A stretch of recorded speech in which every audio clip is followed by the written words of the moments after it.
that even when you're feeling very disempowered doing a small action on the other side of the world, it does make a difference.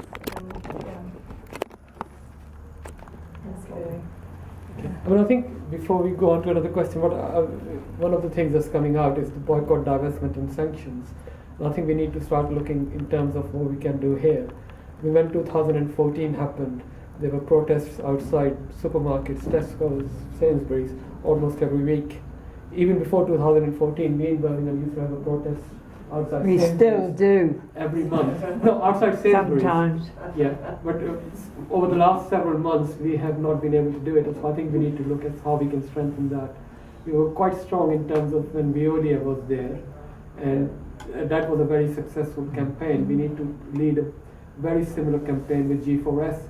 We should actually be an easier target for us, because G4S is already a very unpopular company, right? And I think there are already resolutions being put to the conferences of various trade unions. So that should be taken forward. But I think, why are we not protesting outside Sainsbury's every month? That's something we need to consider here.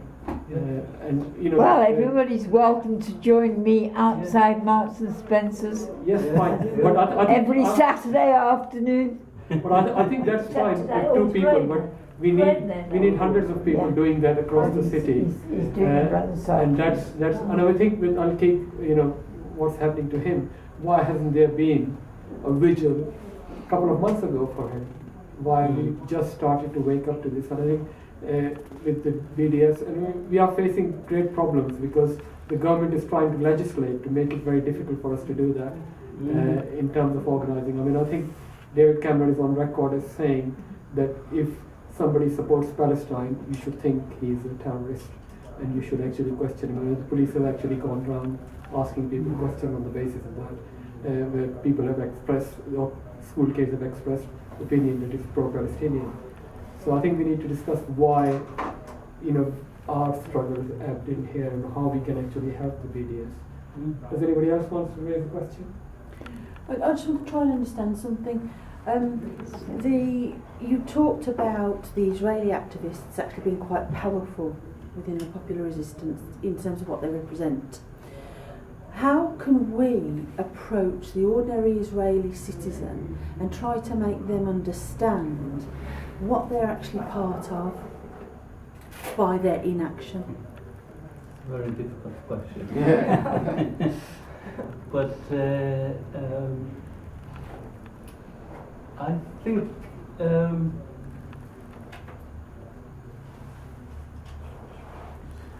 I think first of all, it is important to be able to understand what's happening there. I'm not saying to agree with it, but you need to understand what is and how the state using its machinery to create that fear and that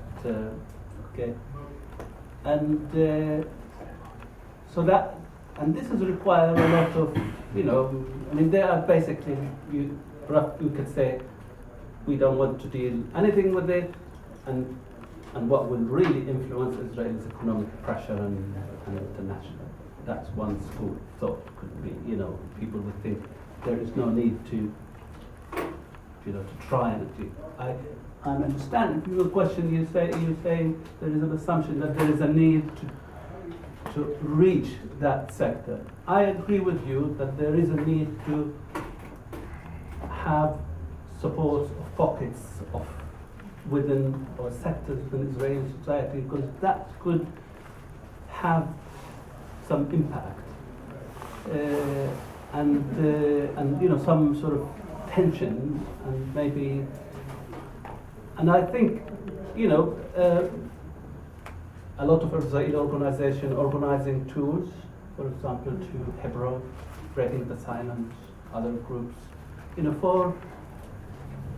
for Israeli ordinary people to come and see, because it's like it's a different world. This quote that I read you, it's from an activist who lived in Tel Aviv, which is not far from Tulkarem, but the story that she told us that her family didn't want to come and know.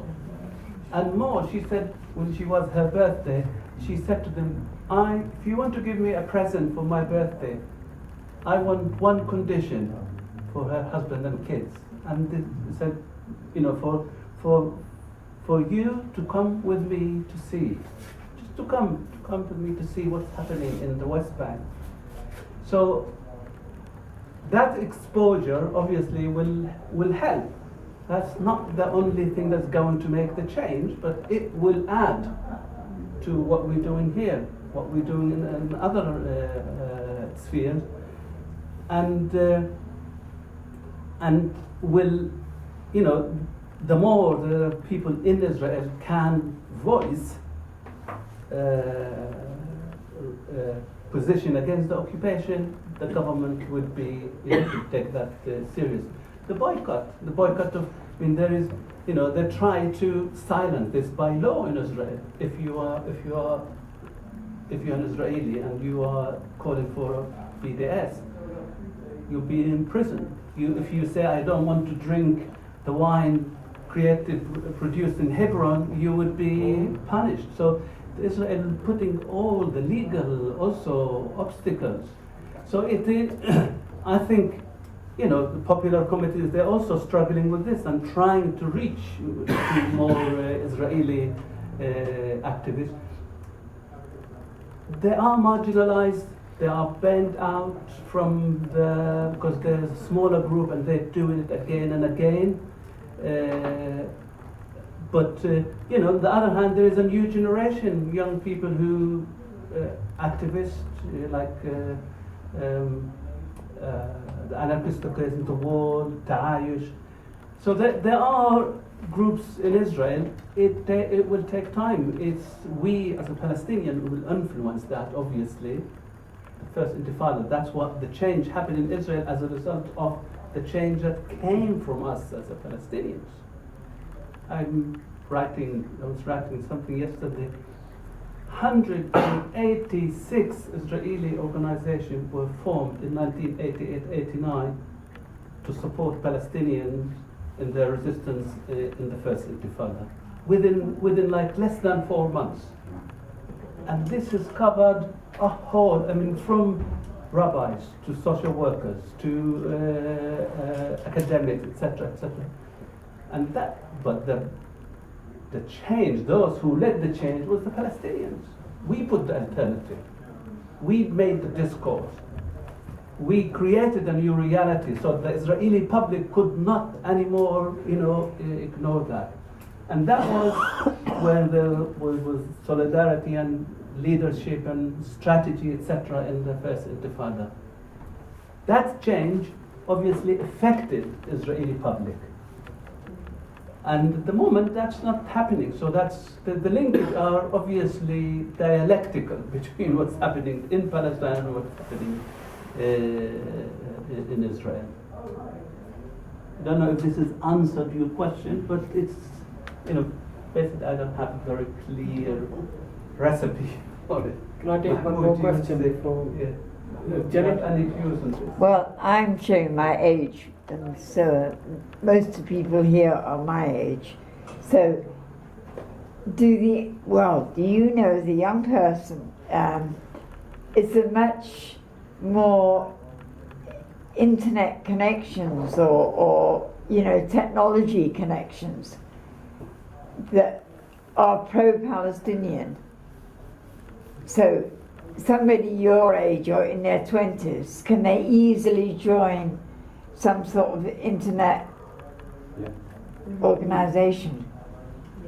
Okay, can you want to ask a question? Okay. I just want to, I don't want to add much, but if you go to YouTube and you see the interviews with Ronnie Barkan, one of my friends, an Israeli activist who was interviewed by a normal channel, and they brought his future with him. And Ronnie is a calm person, and he speaks in a very rational way, and And when he started to describe Israel as a like undemocratic state and it's a discriminating people, blah blah blah, and the teacher started crying on the TV that what happened to you? I remember that you were smart. I remember when you were at school, you know. And this is just to tell you how the Israelis are the production of the, not of their society, of the propaganda that the state created. And I think on generally that's why the activists get isolated, because they are traitors, they are spies to the Palestinians. Even now, if you want to talk to the Israeli activists, it's not easy. And they are, with their social life, it's not easy. And many of them left. Many of them, they felt that it's guilty and it's a moral value if they stay in Israel. They say it's a matter of that they dehumanize themselves if they stay in Israel. If they accept. Which is really, to us, you know, and I know you witnessed that, is to acknowledge that there is a lot of, they are courageous people, in that they can do that. They stand against their own society, their own oppression, and they will be able to say, this is wrong, and to come to the Palestinians with all the complexity, and to go back to their own society. They are pretty in the margins of the society in Israel, and but they are very courageous, and they are, you know, willing to take the risk. We need more of them. John. There are the equivalents among the Jewish community in Britain as well Yes, as I absolutely. mean, I was stunned to find on YouTube a speech by Barney Rain, who was it actually at the PSC? But he tries to speak here. I mean, I'm sorry that I missed that in that case, but such people are really extremely courageous. I mean, I'm just, you raised this point, John. I'm talking to colleagues in my university, you know, and you know, some Jewish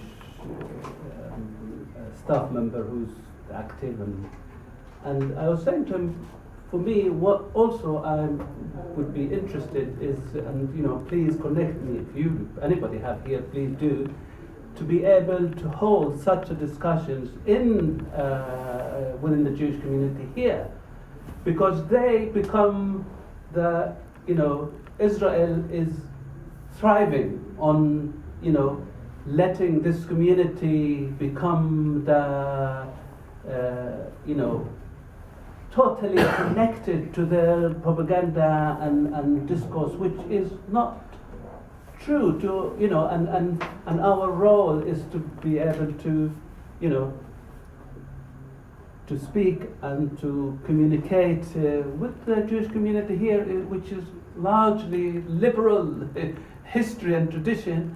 You know, how can they be more active? How can they take more role? So if anybody have any links to any synagogues here, I am happy to go and do that talk there too. Could I just put one other point to you? We know, my wife and I know you because we are neighbours. We're neighbours, but also because my wife went to Palestine with a group called the Amos Trust and put a poster outside our church to say that she was going to talk about it. I wonder if one dimension, and I might, you know, want to really say this to Christians gathered rather than to other people, because it's really our responsibility. But one dimension of BDS is that there are thousands of people who go to the Holy Land every year as Christian pilgrims, and a lot of them come from this country. And it strikes me as conceptually not a very difficult task to look at all the groups, the firms that take them, and analyse what the pilgrimage actually consists with. To see to what extent they're linked to the Israeli Tourist Office with its wherejesuswalked.com, have promise of fun in the Promised Land, loaves and fishes, and there's pictures of rich people sitting in a restaurant. You know, it's really spiritual corruption.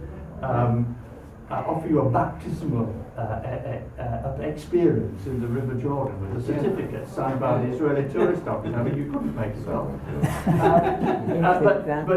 But actually, there are groups that take a quite different view and say, if your desire as a Christian is to experience Jesus in the land where he was born and lived and died and rose, then it is the suffering people of Palestine in general and the suffering Christians in Palestine in particular. And it's quite possible for Christian pilgrims, so-called, to do all that walking around Galilee stuff. They may, if they're lucky, get a quick in and out to Bethlehem. They don't stay with Palestinians, they don't stay in Palestinian firms, and so on. Some do it, some half do it, and some are actually against it. And as I said, conceptually, to sort that out is not actually very difficult. It just needs a group to do it. It's interesting that you said that, because it's absolutely the case. And when I was in Bethlehem when I was in Bethlehem briefly, there were Palestinian, people working in tourism saying how frustrating it is because they can't run their hotels anymore and things, because you have Israeli companies coming in that will come in, do a day tour and leave. And they might never have even realized they were in the West Bank or present day Palestine. And entering, when I was at the airport getting questioned, not surprisingly they were kind of suspicious of me, and their question was, well, are you going to go to the West Bank? And I said, oh, I don't know, which is the West Bank? Oh, I'm thinking of going, I'm thinking of going to Bethlehem. I don't really know if that's the West Bank, playing dumb tourist. And they said, oh, it's not. And I said, oh, okay, great. And so it's complete denial that it is even the West Bank, in that position where actually they could slam me for it in a way if they wanted to. So playing into the ignorance of tourists. I couldn't believe the ignorance of people when I landed in Tel Aviv and was still playing tourist for that time, because that's what you've got to do to get through. Just that people, the complete ignorance of a lot of people my sort of age who see Tel Aviv as this party city, complete ignorance of what's going on. And I think that's something about a lot of Israelis now, is that their only time they might ever have been in the West Bank is when they're serving.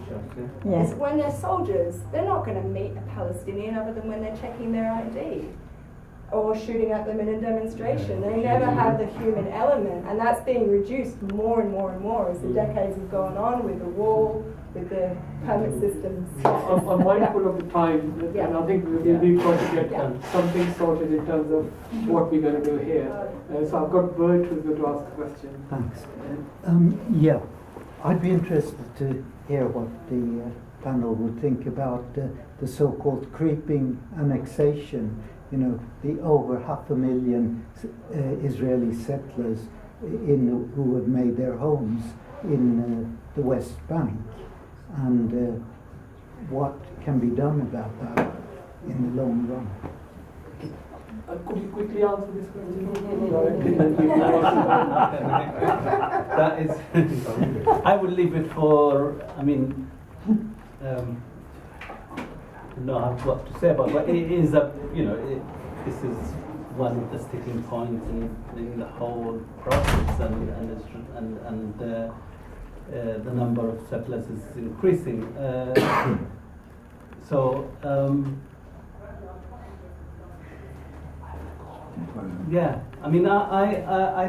don't know how this could happen in the future, but the reality that today within the West Bank, they are so difficult to envision a continuous sovereign Palestinian state with these settlements. They're not settlements, settlements it's not colonies, it's a huge industrial and civil sort of existence. So, if you would ask me, I'd say, would it be acceptable for everybody to live there, on an equal rights? And that means, a different sort of vision, or or we would be asking to Yeah. move these settlers out of. What about everybody living there on an equal basis? Yeah, That yeah. would apply to Israel itself. as Yeah, well. yeah. That's it. Facts I on the think- ground, I wasn't Just it? like if your father give your brother more than he give you, and you took something from your brother, not from your opponent, something by force, will you just leave it to take it, or you will fight for it, even if there will be a settlement between you and your brother? I think I would have to be in that situation to really fully understand. No, but for me it's a political decision. Israel evicts the settlements in Sinai in 5 minutes, and for me it's a matter of, like, I think it's a gift in one hand to the Palestinians, because settlements are one of the continuous crimes that the Palestinians can carry to the international court to follow Israel and to sue Israel. So no Palestinian will accept that his land will be taken by a settler and as a private land, And this is even the state land is a land that's owned by the Palestinians, not the state of Israel. so. This is one of the things, and the same as with my right in my village in Jerusalem, that this is my land. Whatever the solution will be, if it was one state or two states, it's my private right. I think Ian wanted to say something about the. Yeah, very quickly on, if I can first, on Bethlehem. A few years ago there was a brand new visitor centre when we went there in Bethlehem, Palestinian visitor centre. We were the only small group that actually visited it. All the other coach loads were bussed in by Israeli tour companies from hotels in Israel, and then bussed out again and not allowed to contribute in any way at all to a Palestinian economy, sort of tourist base or anything. That was a bit of an eye-opener as well, because it actually shows how the Israelis are desperate to avoid any hint of commercial or economic success for Palestinians as well. But what I wanted to say mainly was, you've mentioned several times the value of visits to Palestine and the value of coming back and talking to people. There is a move afoot, those of you who don't know about it, to re-energise the Birmingham Ramallah twinning organisation. If there's anybody in the room who's not aware of that, or wants to find out a bit more, or wants to give me their email address, then please see me at the end and I'll make a note of that. Okay? I think probably we exhausted the. I think before lot we- of- It's just an announcement, really, if we Yes. finished with questions. So I think. questions. Have you finished with questions? Yeah, Is there we will. any- Yes. Okay. It's just regarding going to Palestine as well, the occupied territories. If anybody feels that they could join ISM, then speak to Phoebe later. It is absolutely crucial that although we do BDS work here and throughout the world, that we have an international presence in situation in the West Bank.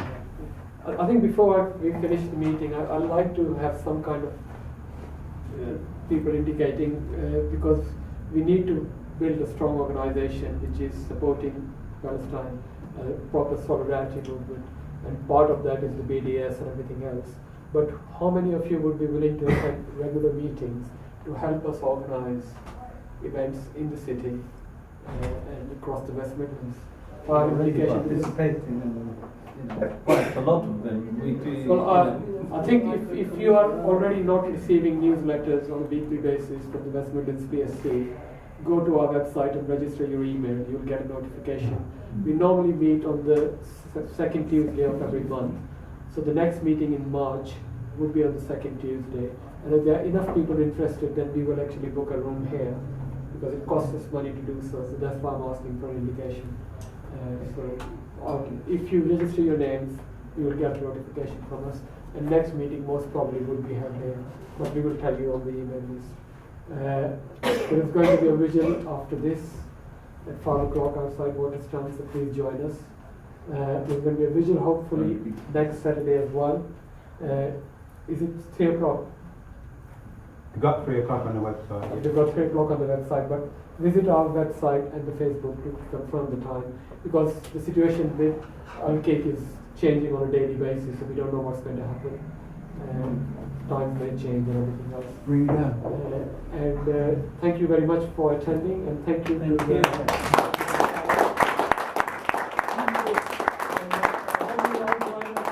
Outside Waterstones later on. I have to give you some money. Of boycott Israeli products, boycott academic, boycott military. There is a range, and everybody have a place where they can do that, and everybody have obviously the passion to what to do. There is links with professionals, teachers, social workers, psychologists. These people can do. So through their experience, being there, they could tell the story. So that is, I think that was the support that you will hear. Now, about other parties, initiative or other political parties, yeah, there are attempts, and I know Mahmoud, they have different attempts to bring different groups from, say, from the different political groups to work together. It is hard, and it's hard because the context that we just said. But there are others who are more active than the initiative maybe would do more, but still it's lack that grassroots participation. I think from where we're sitting in Birmingham, what this type of activities or initiatives can be useful. Schools. I mean, I remember 3, 4, 7 years ago now, I went to school, and I'm very pleased to see a young person here, amongst participants. And, we want people to come, but also from schools, from ordinary schools. I remember I went to school, a husband, friend of ours said, why don't you come to speak to your school? Assembly. Yeah. Now this is was for me, who knows the history, I have to think very, very carefully. What can I say in assembly to 500 students, a message that they can take? But for me, it stayed with me for years, because I knew this is young people, that they are interested. They are the teachers were willing to invite me. So how can I convey a message in 10 minutes to them to be more involved, more active, to take responsibility, So what I'm saying, there is a lot to do here, and each in their own reality, they can take that. And I think that what will bring, also could help us in Palestine and bring inspiration. Because it is very much connected. What's happening there to here, what's happening here, reflect on us. And when we see that thousands of people causing demonstrations against the war, it will inspire people there. It will make them feel powerful, it will make them strong. If they, any little story like that, it goes back, it gives them energy. So thank you for your also role. No, I don't want to add who's going to replace Mahmoud Abbas, even though some issues now being cooked in Qatar about who's going to replace him, about the unity between Hamas and Fatah. But on the street, no one is handling hope in this. And that's the issue. Now the leadership is detached from the people. So they are cooking in Qatar to feed the people in Palestine. So I don't know if the people will like the taste of this. I don't think so. In terms of BDS, as popular committees, we are part of the Senate committee of the BDS, and we were in conflict with the PA in 2011, I think, when they announced the settlement projects, because we were afraid that this will limit the success of the BDS in a few years. For example, this is the position of the Palestinians. Out of this is unlegitimate. So as international BDS will affect you if you are calling for a cultural BDS or an academic BDS. This will affect you in terms of legitimacy, because this is the position of the Palestinian Authority. And the process of whether this product is from the settlement or not, this needs 500,000 employees in the European Union in order to distinguish whether it is from a settlement or not. In terms of a third party, whether the Palestinian Initiative is active or not, I think Oslo killed the role of a third party. And that's why also this restricts us. Even we do not look to the political color, even we are not interested in elections and all of this stuff. We are interested in crisis, in daily crisis on the ground to increase it. Then the leadership will pay attention to what's happening. And I think Palestinian Initiative included in their internal laws about the popular resistance and all of this stuff, but they didn't manage to have a success or a third way for the Palestinians as a combination of ex-leftist Palestinian people, because we have Fatah, Hamas, the left parties are different languages. If you hear, even in Gaza, if you listen to the leaders of the left parties, it's completely close to Hamas' speech. If you listen to the leftist speech in West Bank, it's very close to Fatah speech. So there is no unity even among the left parties in Palestine. And the Palestinian Initiative is already committed to, but they are unable to mobilize the Palestinian people towards popular resistance. Phoebe, you want to? I won't speak again about the political parties, but just to say that as an international person there, people would often say things to me as a representative of the international community, and I would also ask what they wanted me to do on leaving Palestine, and usually it was, please do BDS, continue BDS. Like, people generally felt very for it, and also just to tell the stories and to keep putting the narrative out there, the reality, the real narrative and the real faces and voices of Palestinians. And also that, yeah, people in Palestine are paying attention to what people do in Birmingham. I'm from Australia. I probably should have said that at the beginning. I'm just staying in UK. You might have guessed. Yeah, I noticed a slight Aussie flag. Yeah. So from my